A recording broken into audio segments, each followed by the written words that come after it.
Hey, what's up, everybody? BDF 44 coming at you with another video. All right, so after all the stuff that's going on in Los Angeles and all these conversations that we're having, I figured I'd just touch on my perspective on uh, growing up here and being someone who's not affiliated, um, and just how I viewed what being affiliated was like, and what was kind of like the situation based on my perspective around me. I grew up in Hollywood, California. All right, the neighborhood I was in, it's in the hills. We weren't rich, nothing like that. It was the beginning areas of the hills, so you don't get off into the ritzy area until you start climbing beyond the street that I grew up on, over in our section. But nevertheless, nearest Cahuenga and stuff like that, Cahuenga had its own area. Playboy liquor store, it had its own area. There was a lot of gangs in that area during certain pockets at a time. A lot of drugs in the area early in the 80s when I was first coming into the world. Um, I remember over there, it's supposed to be like maybe 3, 4 blocks from Hollywood Boulevard. They had a big banner on this street, Cahuenga. I forget the cross street name, but they had a big, huge banner as if it's like a parade banner or something like that. And it said, if you sell drugs here, you'll be arrested on sight or something like that. And I mind you, I'm reading this as a kid, probably no older than about 4. But at the time, I could read. My mother had already taught me how to read, so I was able to make out full sentences, and I understood what I was reading. It was essentially saying you're gonna be arrested for selling drugs in this spot. And I'm like, understanding just at that moment how bad it is. I remember going to the grocery store, probably around 4 years old, and they had this movie, Michael Jackson movie that came out called Moonwalker. They sell the tapes, right? It's not You're not buying digital anything back in the day. It was all physical tapes, like these things you put in something called a VCR and all this real old technology. But nevertheless, it was a movie called Moonwalker with Michael Jackson, and it was a movie called Colors. And both of the covers looked similar. They were both black colors with red and blue and Michael Jackson. So I'm like, okay, this is like, I'm like, mommy, let me get both of them. You know what I mean? And my mommy's like, no, we get the Michael Jackson one, but we ain't getting Colors. But I kept bothering her about getting the movie every time we went to the movie, into the grocery store, because it would always be there set up, available. And I'm like, I didn't know any better. I'm just thinking it's like Michael Jackson. Did finally see that movie. It was not like Michael Jackson. it was it was it was not that at all, man. It helped me understand where I was at an early age, and then it became clear to me why my mom never let me listen to rap music, because a lot of the rap music was reflecting some of the stuff she was trying to hide me from, that was very much in the areas that we were at. So we would, mom and I would go to Crenshaw to go to, church, and eat in the Crenshaw Christian Center, you know, near the jungles in that area. But we didn't really do too much. My mom was from San Francisco. She kept to herself. So we frequent our little areas, and then we come home. So I wasn't really a part of a lot of what everybody was a part of. She sheltered me from it because she had already dealt with a lot of that stuff as a young woman in San Francisco. So some of that stuff she wasn't impressed by. Plus, she didn't have any ties out here. So, she wasn't just going to be mingling and getting involved. So for myself, I always stayed on the outskirts, and I wasn't confused about that. I mean, I didn't pretend to be nothing I was not. I was always comfortable in my skin. So she would give me some of the game that she learned, and I was able to understand what it is that I needed to do to stay out of certain situations. Even though I wasn't in those situations, she gave me an understanding of a certain mentality that I had to be to survive. So as I started coming into my own high school, junior high school, stuff like that, I started being around affiliated people. And it was understood that I was not that. And people around me, they didn't try to get me involved in most of that stuff. They knew I wasn't like that. You know what I mean? I wasn't a fighter. I wasn't an aggressive person. I was a nice guy. So what was I going to contribute to a hood that I was not from? You know what I mean? Like, it's one thing if I grew up in a neighborhood and you know, I mean, I'm coming outside and it's like, hey, you know what I mean? You need to be a part of what we're doing. But that was not my reality. I was just going to school. And I was around people who were affiliated. They were going back to where they were from, and I was going back to Hollywood. So it's like, I'm not from there. So when it became popular to be affiliated, people started doing all types of dances and stuff like that, twisting up their fingers and all kinds of stuff because it became popular, you know, in the early 90s, mid 90s rather. It became clear to me that everybody was trying to be a gangster. People were joining gangs just to try to be like what they were seeing in pop culture. But in my area where I was raised, in the places I was you know, kind of spending a lot of time, there was real stuff going on outside. Like in my elementary school, I was at Hollywood, so it wasn't a lot going on. Real quiet area, Cherimoya, nothing going on. But you know, there was a daycare center, it's more so down in Hollywood near Western and Sunset. A little more going on over there, a little more poverty over there. And as you head further down Western, you get into really, really serious situations depending on how far down you go. So Western, say Sunset, is like, you know, it's a pretty nice area, Sunset Boulevard. But you go further down some of those back streets, you know, I can't remember the name of the streets. I don't want to mess up the names. But you start going some of the back streets, and you start running into some real affiliated members. People who are dealing with it in real life. And when you talk to some of them and you talk to some of their kids, you know, you're not really fraternizing with them, but you are at the children's club and these little areas where their kids go, right? So I started getting understanding of what was going on outside based on having so much you know, FaceTime, real time with kids that were from those areas, those surrounding areas. So I got familiar with what was going on. I started seeing some of my friends start becoming affiliated as they're growing up into their own. Guys that I start to know when I'm 6, by the time they're 10, they're gangbanging. You know what I mean? And so it's like, it was understood to me what they were involved in. I knew they didn't have no choice. I remember a couple of my friends as they were transitioning into this, and what they were telling me they were running into as they were coming home from school, you know, and they would tell me as they would see their uncles come home and stuff like that, seeing them change right before my very eyes as they became themselves. And it's like, you see the trauma they go through. It's not to be glorified. It's what I'm here to say. When you're a local in this area, you don't aspire to be a gangster, because the gangsters around you gonna let you know how real it is. The gangsters around you are gonna let you know how gangster you are not, and you look foolish for trying to come into those areas if you're not from those areas. See, that's where I'm from. That's the LA I'm from. People weren't claiming gangs that they weren't from. People weren't coming from across the state saying they were from this and that, unless they were from very specific places where very specific things took place. And that was understood even before, you know what I mean? Like, that's always been a thing, but not like it is right now. So for locals, it's like, if you ain't from those streets and you're claiming those gangs, you gonna get shamed. You're gonna be shamed. Straight up. You're gonna be shamed. They gonna clown you, they gonna take something from you, they gonna beat you up. It's all bad. Like, that's the world I'm from.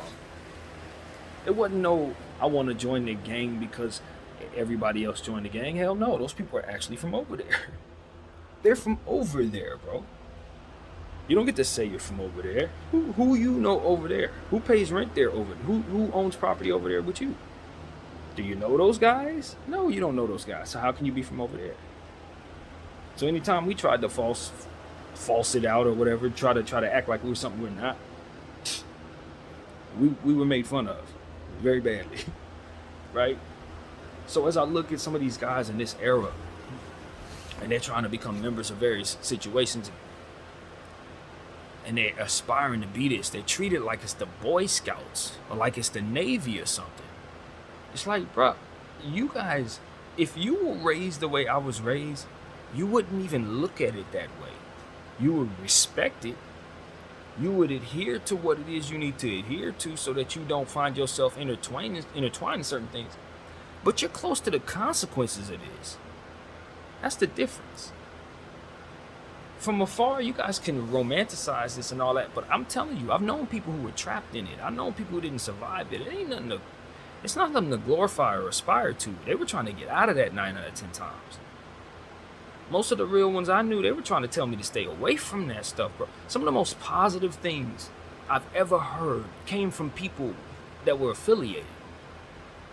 Things that told people, telling me wisdom to stay out of situations. People telling me what to look out for to keep out of danger. People telling me how to stay from getting scammed. This came from the wisdom of people who were involved in situations. They weren't joking. They weren't trying to glorify that. They weren't trying to tell me I need to get involved in what they were doing. They were trying to keep me out of it. Most of them shamed me away from that. Shamed my little friends away from that.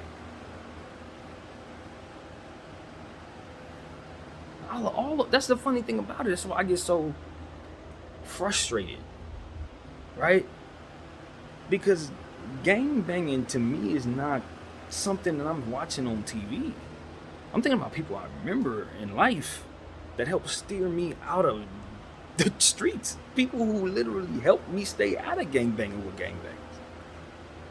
You understand what I'm saying? Reformed men who changed their lives a lot of times. People who told me exactly how bad it got, both inside and outside, and what I needed to do to keep from ever experiencing any of that. I'm not glorifying that. And a lot of times, this is the thing that bothered me. I don't know what other people's experiences was, but when they romanticized the gangs culture, even growing up before it became what it is now, they would always put the seed out there that most gangbangers were steering people who weren't gangbangers into the street. Now, granted, that was happening a lot of the time, and depending on what hood it is, they were always recruiting whatever. But I'm telling you, you will know of many stories like the ones I'm telling you, where good people were stuck in bad situations. And all they did when they came around people who they thought were good was try to keep them out of those situations. And those people deserve to be fought for. The things that they represented did not deserve to be romanticized as if it was something it's not. Because when they really were in the faces of people they cared about, they tried to keep them out of that stuff, not bring them into it. I speak for the people I've known, not some hypotheticals, not, you know what I'm saying? I can't speak to every hood. I'm talking about people that were in my face. And when I tell you they were from some of everywhere in the city, bro. People who would not get along with one another. Do you understand what I'm saying? People I would never put in the same room together. I know their souls. I know them. I know they would get along if they weren't affiliated. Do you understand what I'm saying? But I would never put them in the same room together. Why? Because it ain't got nothing to do with that. What they stand for is real to them. People died in those various situations. Can't bring them in together. Do you understand what I'm saying? I'm not a part of their wars. That's why I'm neutral. So if I pick a side, start acting like I'm running on the line, do you know how serious that is? Do you know how quickly some of my very favorite people are going to turn on me for doing that? I don't play around like that. You're not going to see me put on a different type of color rag or this or that. No, man. I got real friends that really lost real people. One of my closest homeboy, his brother died. His brother died in them streets doing that. Do you understand what I'm saying? And one of my best friends is from the rival hood. You understand what I'm saying? I don't play like that. I don't play like that. And those men don't hate each other. I don't even know that they know of each other. That's how big and broad those situations are as it pertains to these sets in LA. Men don't even know each other. But by sheer nature, they gotta politic a certain way. So I don't understand this romanticizing. I wanna come to LA and I'm gonna stay here and I'm gonna learn how to be a gangster and I'm gonna rise up the ranks and I'm gonna. No, you're not. No, you ain't from none of that. No. If you were from out here and you did that, they would beat you up. They would clown you. I'm serious. Rarely do people like that to get accepted. You know what happens to people like that? They get sent on dummy missions. 100% of the time. You bring your little foreign self into certain hoods and they sending you on a dummy mission. They extorting you if you got a little money. They're going to put a gun in your hand and you better do whatever they tell you to do, or if they even let you near them. If you've been smart enough to be around them. If they think you're not going to spill the beans on everything that's said around you. So that's another thing. They're not going to let you around them. This new era, nah. They ain't going to speak certain ways around a person like myself because I ain't part of what they got going on. And those are the type of things we understand around here. It's just like, man, you don't pretend to be nothing. All that stuff y'all doing all over the world, trying to pretend like y'all gangs from out here, man, that stuff, you guys can turn that off. You have the right, the ability to just stop doing it based on your surroundings. If y'all all want to put your flags down and just put them down and decide y'all just want to be regular Americans, y'all can do that. Here, it doesn't work like that. It don't work like that. Some of these guys, it don't matter what they gangbang. What you used to gangbang is good enough. You still got problems. You see what I'm saying? This is tribal out here. It's not, nobody's faking it. Nobody's faking. So that's where I'm at with it. I just wanted to provide that perspective. It's like, no, I never aspired to be a gangster. I aspired to be a man, which is what I saw a lot of gangsters being out there. But unfortunately, they were part of something demonic in nature. And a lot of them said that. Not me, it's not my words, it's their words. They're like, brother, this is demonic in nature. If you're not ready for induced trauma, don't come out here. If you're not ready to lose something, don't come out here. Ain't nobody glorifying nothing. They survive. That's what I was taught. The survival mode, man. Like, are you gonna join that? I think a lot of them know they fighting pointless wars, but brother, they're at war. They can't turn it off. And a lot of y'all trying to jump into it like it's some type of, like it's the military or something. I'm gonna rise the ranks, and I'm gonna be the greatest. Like, you ain't about to, what are you talking about? The greatest is in the ground. What are you talking about? All the toughest G's I've ever heard of, man, and I speak with respect. The ones that I knew, their lives didn't end well, man. But their lives did end, though. That's the problem. They did end. Most of them didn't pass away of natural causes. And so that's what I'm here to say. It's like being a local, non-affiliate who had a choice to stay out of it.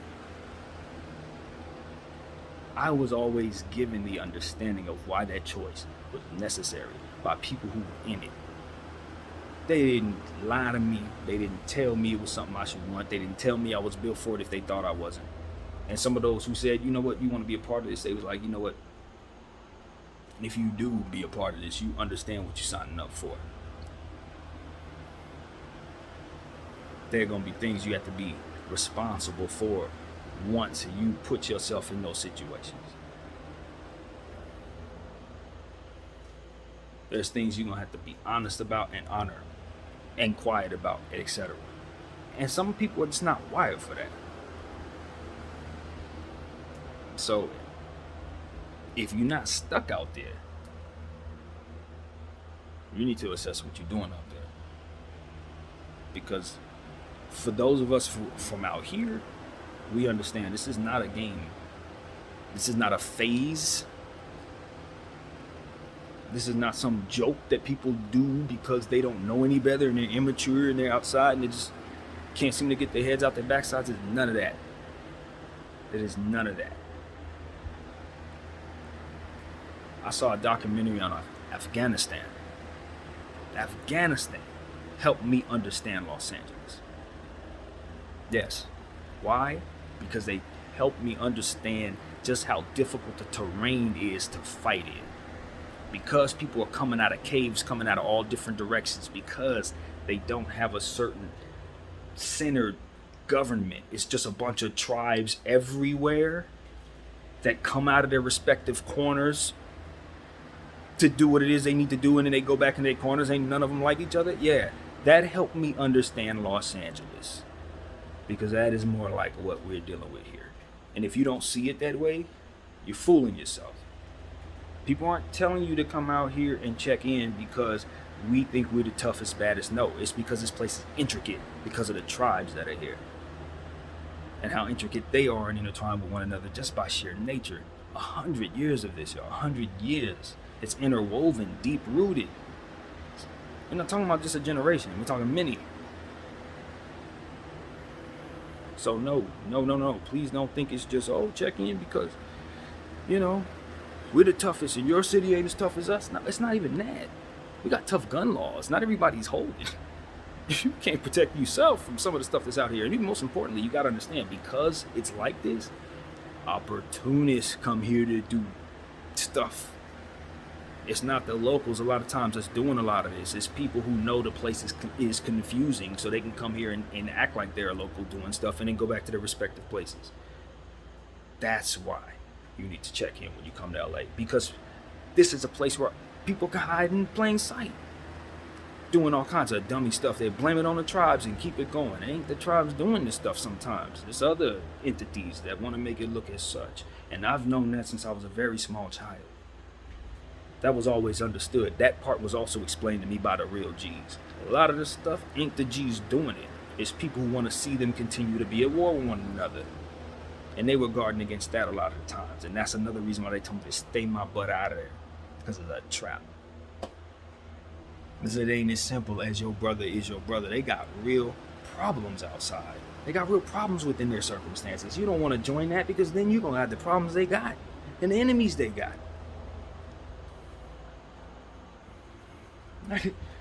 I never understood why people didn't weigh that. Yes, you join, you get numbers, and you get the numbers that the numbers are against. Demonic in nature, man. It's meant to be a conflict. The whole thing is about conflict. If you ain't ready to die, don't join that. If you ain't ready to kill, don't join that. And if you ain't ready to get snitched on and spend the rest of your life in jail, don't join that. That's what I was taught. I need the damn Boy Scouts. So that's pretty much what's on my heart to say, man. That needed to be said in that way. Because I've had too many real people be in my life steer me out of that situation, having gone through those situations, to lie to y'all about what it is that's going on out here from my perspective. And certainly not to let people run around thinking it's one thing that it's not. It is hard to survive out here. Things are too expensive. Poverty is prevalent, and it has been prevalent the whole time. People are tired of being tired, having been tired of being tired for a long time out here. That's what you gotta understand. People were fed up with poverty 30 years ago. It just got tougher. Things got even more expensive. How much more tired can people get? If you wonder why the crime is so high, just look at the price tag on things. So, I respect my city. I know what it can do. I know what we can do. I know how beautiful this place is. When we come together, we can celebrate. We can tear things up. We're impossible to stop. That's why everybody aspires to be us and want to claim everything that we are, because we are us. And I would say that with a whole lot of respect for places like New York and Atlanta and all different spots that love themselves. Everybody loves everybody. T-Dot, everybody loves themselves. But what I'm telling you is, we influence the culture in a very different way. Unfortunately, not a very positive way with our culture. But you gotta understand, these people survived this, man. A lot of people survived this. These wars been going on for this long. You see some of these OGs, and they run around 70 years old, 80 years old. You have to understand what they've survived, man. You gotta understand how careful they had to be to make it out here. Growing up, I was told that the very things that were coolest to me, I could not wear. Raiders jackets, Raiders hats, Dodgers hats, Steelers, all that. Mariners. You know how much I love Mariners hats? Never worn one. Never in my life. You hear what I'm saying to you? This is real out here.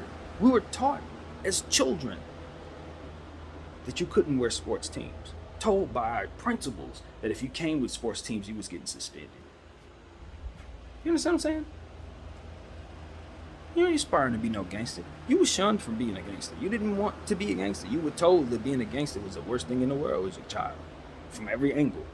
When you was out here in the areas I was at. Can't sag your pants. Don't wear your hats backwards. Don't, all kinds of stuff they were trying to do to keep that element away from the kids. I grew up in that, man.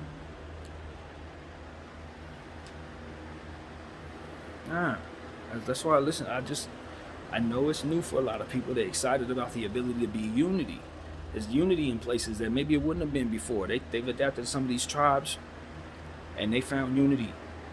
They found something to be a part of, something to belong to. A lot of people, they're looking for a hub to feel part of. They ain't found the right thing yet. It's like, oh, what is it? What is it? Sports? Nah, that ain't it. What is it? Gangbanging. Yes, that fits my personality. Let me be that. Like, you're goofy to these people and locals. You look crazy, man. Aspiring to be that. Find something else.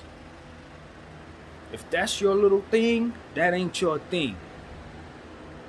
Because when you look in the mirror, you see a gangster. When they look at you, they see a clown. Please understand that. Clown, bro. And if they let you hang around, it's because they think you can do something for them. That's 9 out of 10. 9 out of 10. It just makes sense. You got to understand what they're guarding against. Can't afford to have just any old body around.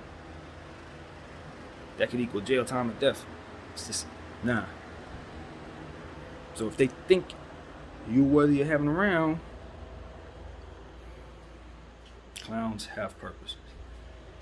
I've seen that movie a million times in this life, man. So please, everybody, just be careful. Be careful with trying to be affiliated and twisting up your fingers and thinking you this or that, or if that's what you're going to stand on, just adhere to the politics to the best of your ability to your situation. Is what I would say as somebody who's a non-affiliate who's been just surrounded by this my whole life, man. Every other human I know is affiliated with something, bro. From Los Angeles, California. And it is not a game out here. My name is BDF 44. I thank you all for watching. I'm out.